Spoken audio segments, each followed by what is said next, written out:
Hello, Commander players. This is Jumbo Commander, and I have another EDH deck tech featuring Kynaios and Tiro of Meletis. Kynaios and Tiro of Meletis are blackless. They cost red, green, white, blue for a 2/8 legendary human soldier that reads, at the beginning of your end step, draw a card. Ooh, I like that. Each player may put a land card from his or her hand onto the battlefield. Then each opponent who didn't draws a card.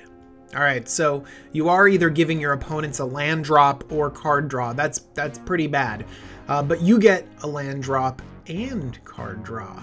Okay, so they give you a little bit more advantage than your opponents. Now this is my second attempt at K&T.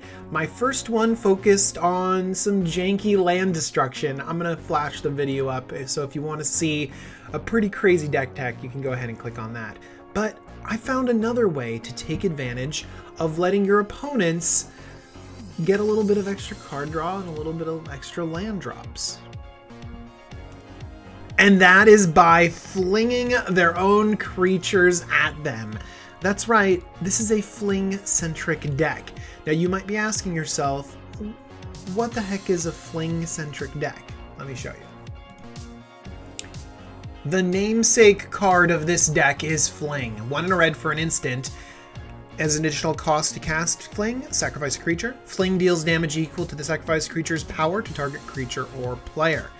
Now, if you're sacrificing your own creatures, this is it's fine, I guess. People try and combo off with like Pauper, with Atogs with this. I mean, Fling has been a part of Magic for a really long time. Not to mention the art is freaking spectacular. But we want to go a little bit more of a different direction when it comes to Fling. Let's look at Grab the Reins. Grab the Reins is 3 and a red with Entwine 2 and a red, so pretty expensive. It also has a threaten effect attached to it. Until end of turn, you gain control of target creature, it gains haste. Sacrifice a creature, Grab the Reins deals damage equal to that creature's power to target creature or player. So now we can see the deck kind of taking shape right now. We give our opponents a lot of advantage to play big creatures, and then we steal them and fling them right at their faces. A lieutenant of this deck, and part of the reason why I built it, Brian Stoutarm. 2 red-white for a 4/4 legendary giant warrior with lifelink. Red and tap, sacrifice a creature other than Brian Stoutarm, and he will fling that creature at your opponent. I love it.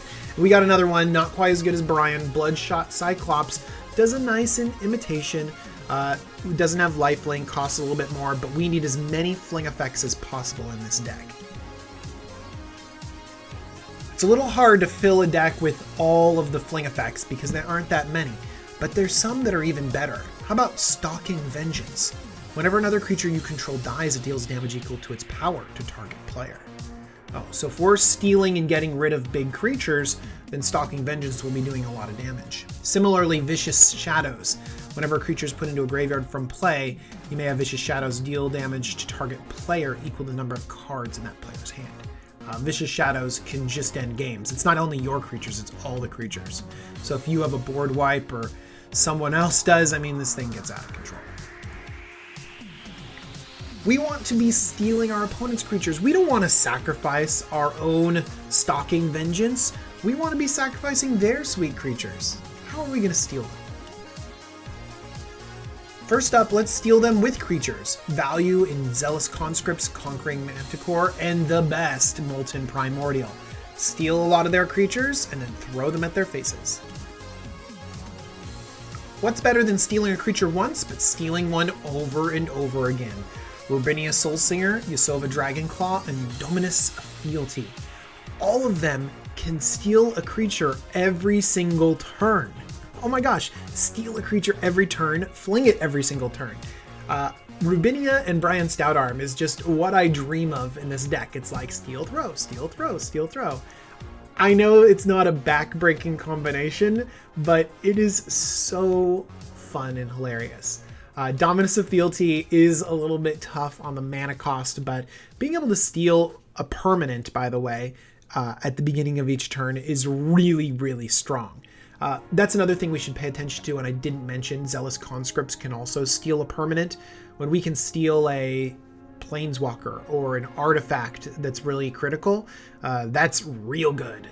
So even though we don't have as many outs to sacrificing it, sometimes just stealing something critical at the right time will win us the game. Also, pay attention to little smaller creatures that have smaller end of turn effects. This Callous Oppressor can gain control of target creature, but it has some restrictions on it. A staple in Commander, Insurrection steals the entire board and sometimes steals the game. Mob Rule does a nice imitation of it, even though it's less powerful. There are quite a few spells that steal our opponent's creatures. Threaten is the traditional one, but it's not that good. We're going to focus on some of the better steal effects, like Word of Seizing. It's expensive, 3 red, but it has Split Second, and it gains control of a permanent. That's really good. So Split Second means they can't sacrifice it, they can't do anything in response. Boom, you just get it, whatever it is. It's great to steal planeswalkers. It's great to steal whatever's going to kill you at that exact moment. Also, one thing that's really good about instant speed steals is that you can influence combat as long as you have mana up. So if someone's trying to attack you, you can steal one of their attackers and block, gaining you 2-for-1s, 3-for-1s. I mean, there's a lot of opportunity when you're dealing with instant speed to blow out your opponent. That's why we are going to focus on the instant speed steals, like Active Aggression as well, or Ray of Command, or Blind with Anger. Blind with Anger is the weakest of them all because it says non-legendary, and I think we do want to steal their commanders.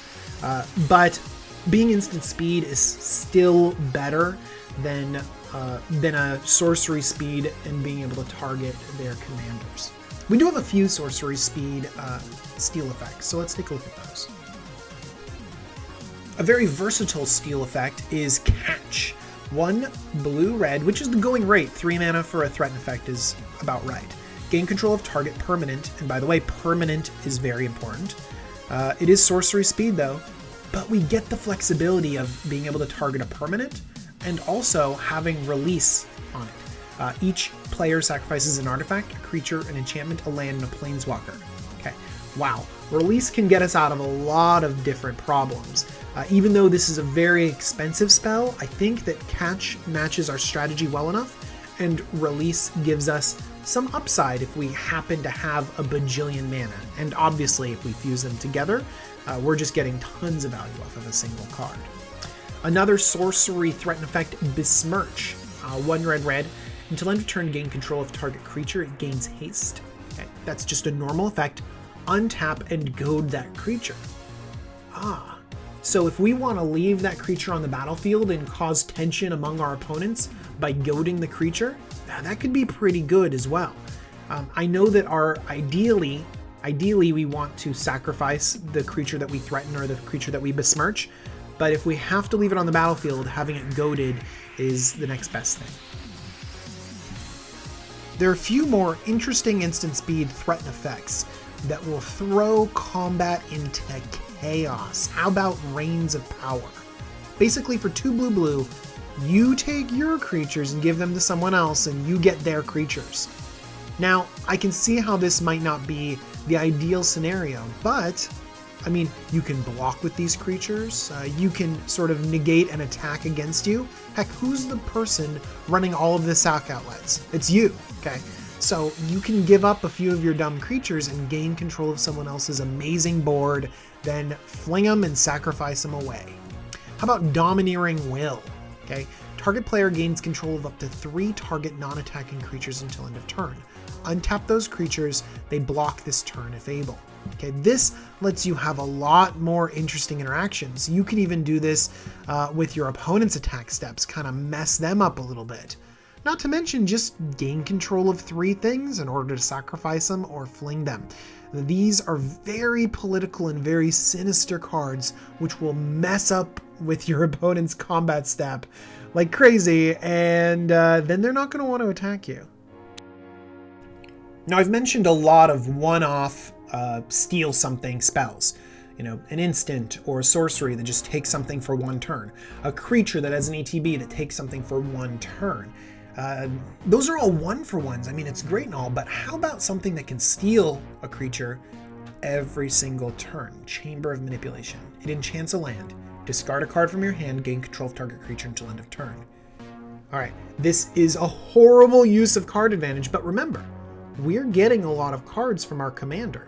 We will have some level of card advantage, and all we have to do is discard a card to gain control of something. That's pretty good. And also, we can sort of have this as an onboard trick to threaten our opponents. We're like, hey, don't attack me. I don't want to have to Chamber of Manipulation something to block you. Or Chamber of Manipulation your attacker only to sacrifice it. So this is going to be a great threat to have on the board. Along with that, Helm of Possession does exactly what we want. It's going to be a little bit hard to maneuver, but let's take a look at this cool artifact. Okay, you can pay 2 and sacrifice a creature to gain control of target creature. And then all you have to do is untap this to do it again.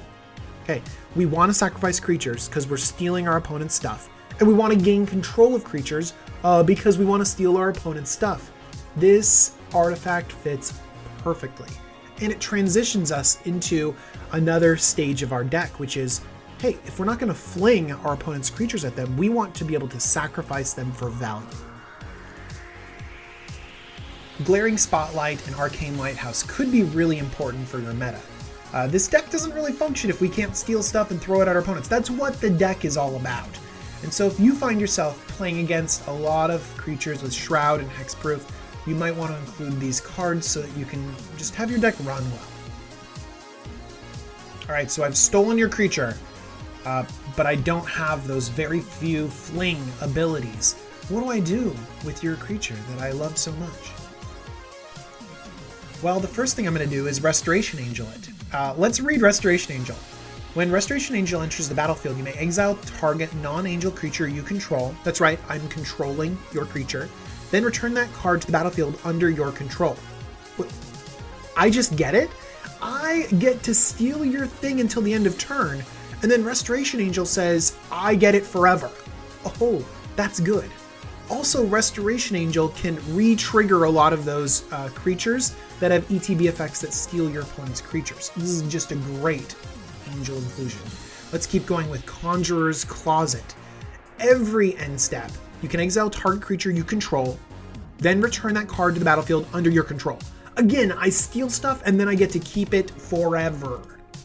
Ghostly Flicker does the same thing at instant speed. It also has the ability to protect and re-trigger the ETBs of your own creatures. So remember, we're sacrificing creatures, we're blinking them, we're sending them to the graveyard, we're flinging them at your face, so why not get them right back with a Darkar Valkyrie? 4 white for a 4/5 Snow Angel with Flying and Vigilance, but even better, this ability. Tap when target creature other than this one dies this turn, return that card to the battlefield under your control. So, if I fling your creature, I can get it right back. Actually, I can keep flinging the same creature over and over again every single turn and getting him back with the Darkar Valkyrie. I can also just tap it for value. Oh, your Solemn Simulacrum died? I will take that. I will take that right now. Another way to get their creatures for yourself, Bizarre Trader. Now this has a really bizarre interaction. Just imagine you've stolen your opponent's creature, and you can then tap this goblin and say, target player gains control of target artifact, creature, or land you control. So here's the interaction. You've stolen it, but then you tap, target yourself, and then Bizarre Trader says that you gain control of that creature. And this overrides the threaten effect. The threaten effect says give it back at the end of turn, but Bizarre Trader says no, you get to keep it. So this lets you keep everything that you steal. It's a very interesting interaction, and I think it's kind of funny. But we're not just going to keep what we steal, we're going to get rid of it with a bunch of really great sacrifice outlets. Birthing Pod is great because you can trade in their creatures for your own. Proteus Staff is one of my favorites. Not only can you use this on your opponent's creatures, but put target creature on the bottom of its owner's library, that creature's controller. Ooh. So you can steal a creature, put it on the bottom of their library, but then you get to reveal cards off the top of your library till you get a sweet one and put it straight into play. I love Proteus Staff. It's a pet card of mine, and it works perfectly in this deck. It's really similar to Jalira Master Polymorphist. Again, you can trade in your creatures that have used up ETB effects for better ones, but what's even better is just sacrifice another creature that you've stolen and then just get one of your own onto the battlefield. This is great.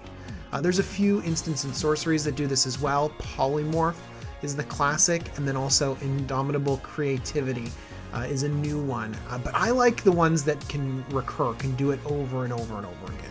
Let's look at some more sacrifice outlets. Evolutionary Leap is wonderful because you can sacrifice a creature to get your own, and Perilous Forays allows you to sacrifice a creature for more and more ramp. There's also a sorcery, Primal Growth, that has a nice kicker of sacrifice a creature. Again, I like having recurable, repeatable effects so I can just keep these engines going.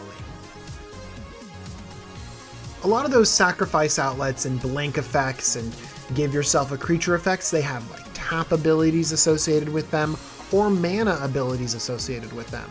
It's very important to have free sacrifice outlets. That way, if you cast an Insurrection, you can wipe the board of all your opponent's creatures. Or if you happen to have a lot of threaten effects, you can just knock them off over and over again.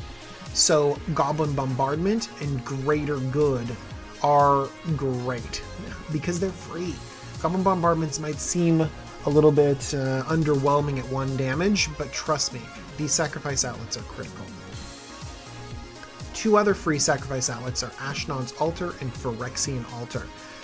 Both of them can help you change in creatures you don't need anymore to cast new spells. I have 2 final sac outlets for you. The first is Scourge of Skolavale. This Hydra can get huge at the expense of your opponent's creatures. And let's say later in the game you happen to draw that Fling, you can fling this Hydra at your opponent. We also have High Market, which is a very low cost sack outlet. It's just a colorless land in your deck, so it's a really great inclusion. We're also going to have a complement of creatures that are just really great to throw at your opponent's face. So we're going to get a lot of value by throwing creatures that just come out of nowhere, like Fairy Artisans, where we will get a brand new creature to chuck every time your opponents play something. And Felden of the Third Path. This will give us access to more of those ETBs that are sitting in our graveyard. And also Mimic That, where we can just keep playing disposable creatures every single turn. In fact, this is a great deck for a Blade of Selves that will allow us to attack really well, but also sacrifice the creatures that we've created and no longer need. We have some really strong ways to create disposable creatures, and some sacrifice outlets that give us a lot of value. Mimic That and Ashnod's Altar are just a few examples. So we might want to take a closer look at creatures that gain value when they die. These die effects like Wormcoil Engine or Gamekeeper will let us put big creatures onto the battlefield. Cards like Archon of Justice, Destructor Dragon are going to destroy things. Kaiga and Yosei and Bearer of the Heavens will help us control our opponent's board. And Academy Rector and Aura Thief upon death can get these powerful enchantments onto the battlefield. So if you want to go a dies route rather than an ETB route, which is a little bit less popular in Commander, these could be some really strong cards to fit that strategy. Of course, the classic would be run a lot of Enter the Battlefield creatures, and you can pick your favorites. These colors are great with them, like Cloud Blazer draws cards, gains life, Solemn fixes your mana, draws cards, Acidic Slime kills things, Wood Elves ramps you.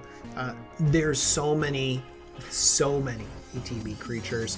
I'll let you choose your favorites. I think the only ones that are really necessary are those threatened creatures, the Zealous Conscripts of the world. But if you want to go a little bit more ETB control-y with those creatures, pick your favorites and throw them in. Now let's talk about a few creatures that are just so big they can win you the game. How about Hamlet back Goliath? a whopping 7 mana for a 6/6 giant warrior, and whenever another creature enters the battlefield, you may put X+1/+1 counters on Hamlet-backed Goliath, where X is that creature's power. That's whenever any other creature enters the battlefield anywhere. So this is going to trigger off of all of your opponent's creatures. This guy gets huge fast. The problem is he doesn't have trample or evasion or anything. And so a lot of times he's just not that great in Commander unless you're going to sacrifice him to do direct damage. Let's also look at Manalingus, who again doesn't have that evasion, doesn't have trample or anything like that, but his power and toughness are each equal to half the highest life total of your opponent's rounded up. This just takes out half of your opponent's life. It's awesome. If you want to keep throwing these creatures over and over again, how about Gift of Immortality? You throw the creature, you get them right back with Gift of Immortality. Or you can make sure they get through with Rogue's Passage. We don't have to throw them, they can just turn sideways. We have 2 cards that can get infinitely large. Crackdown, Construct, and Wake Thrasher. Again, neither one of these cards has evasion, but they're able to get infinitely large with a few key cards. There's the Construct and the Thrasher, and with the simple inclusion of Basalt Monolith, which we'd run anyways, we can make these cards infinitely large. Tapping and untapping the Monolith, the taps will make the Wake Thrasher infinitely large, and using the activated ability of 3 untapped Basalt Monolith, that will make the Crackdown Construct infinitely large. And we can get all of this combo together with the Trophy Mage, which can access a lot of other good cards in our deck. So welcome, Trophy Mage.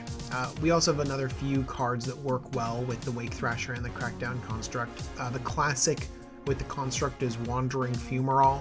You can switch the power and toughness back and forth. That's making waves in Standard.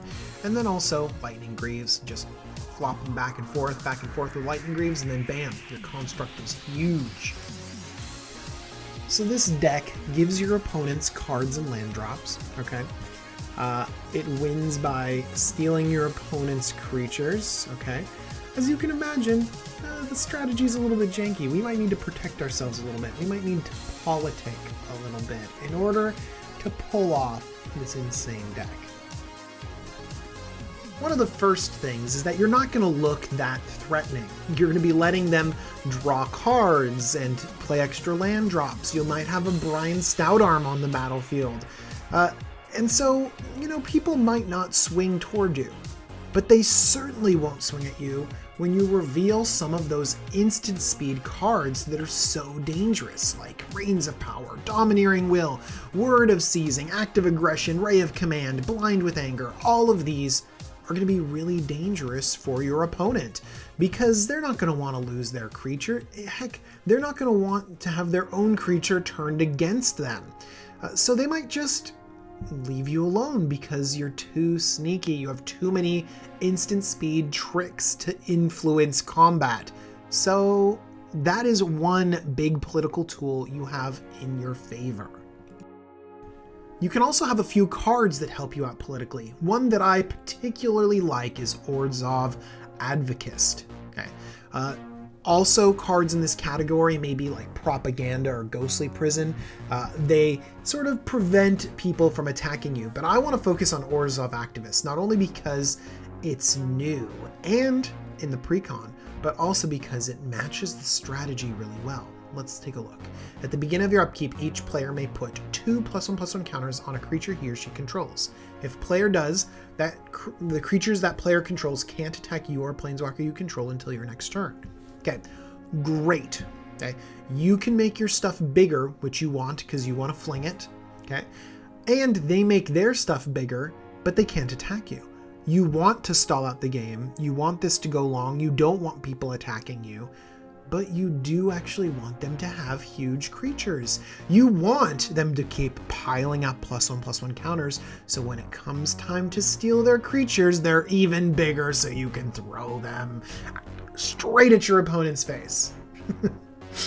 There's a lot of cards that imitate this effect. Just consider it when building your deck.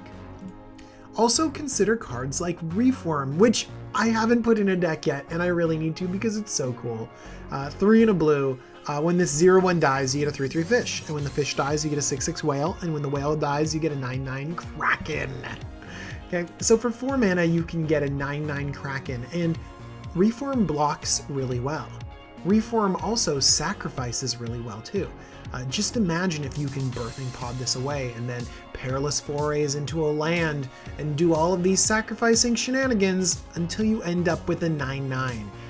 The value of this Rattlesnake effect is going to be really, really cool. And then lastly, we have a card like Selfless Squire. Something that's an instant speed effect that can jump in the way and make their attacks useless. Actually, we have a lot of defenses against creatures, against combat. We might need a little bit of interaction when it comes to dealing with spells, artifacts, enchantments, things like that. That's where your own customization will come in, and make sure that you customize it to fit your play group. There's a lot of mid-range creature strategies. This deck could be really, really strong, but if people are playing a lot of spells, you might need to change it up a little bit to meet your meta. A lot of these cards need to be played at instant speed to be threatening, so Winding Canyon's Leyline of Anticipation and Vidalcan Ori will allow you to hold up mana, but still advance your board. A little bit of interaction that worked particularly well with KNT is Sylvan Reclamation and Treacherous Terrain. Now these cards are fine, you know, we want to exile 2 artifacts and enchantments. That's something that this deck might be weak to. And we also love to do a lot of damage because we're going to be killing people by throwing creatures. We want to do as much damage as possible, so Treacherous Terrain could finish games for us. Okay? But all that is aside because these cards have basic land cycling. That's the important part. Later on in the game, they can be powerful, you know, and when we need them, they can be good too. But just being able to basic land cycle to get that land into your hand and then use KNT's ability to get more lands onto the battlefield. The flexibility here is great. And so these 2 cards definitely earn their spot in this deck because it allows us to play fewer lands. That has been Kynaios and Tiro of Meletis, and I tell you what, this is a fun, janky deck. We got creatures flinging all over the place, flying at people's faces, stealing stuff, getting things to the graveyard, having tokens for value, sacrificing stuff all over the place, and it just sounds like fun. And by the way, this deck is super customizable. If you have a little bit more of a competitive playgroup, take some of the core principles of this, and maybe tone down the Fling packages, but really have a sack outlet sort of engine, you know, focus on those fairy artisans, the Feldon, the Mimic Vat, a lot of this sort of synergy of things going to the graveyard and coming back again and gaining a lot of value. If you have a mid-range strategy and there's a lot of creature combat in your metagame, dude, go all out, steal, and then throw them at your opponents, and this deck can be really fun and ultimately can fit your metagame really well. I want to thank you very much for watching. This has been Jumbo Commander. If you like this deck tech and want to see more, consider subscribing. And also, if you have any questions or any cool suggestions, go ahead and leave something for me in the comments. I love to talk to you guys. All right, I'll see you next time. Bye.